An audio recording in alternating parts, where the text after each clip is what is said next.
আল্লাহ যদি তোমাকে কোনো বিপদ স্পর্শ করায়, আল্লাহ যদি তোমারে কোনো বিপদে ফেলে দেয়, ওই বিপদ থেকে উদ্ধার করার তিনি ছাড়া আর কেউ নাই। জোরে বলেন ঠিক কিনা?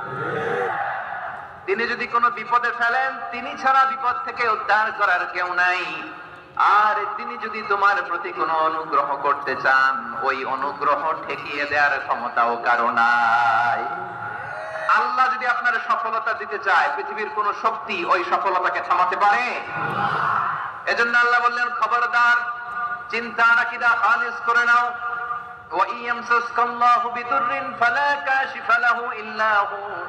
আল্লাহ বিপদে ফেললে বিপদ থেকে উদ্ধার করার কেউ থাকে না। আর আল্লাহ যদি তোমার প্রতি দয়া দেখাতে চান, অনুগ্রহ করতে চান, ওই অনুগ্রহকে প্রতিরোধ করার মতো ক্ষমতা কারো নাই। তিনি তার বান্দাদের মধ্য থেকে যাকে ইচ্ছা তাকে দেন, যত ইচ্ছা তত দেন। তিনি ক্ষমাশীল, তিনি মেহেরবান। সুবহানাল্লাহ। তিনি ক্ষমাশীল, তিনি মেহেরবান।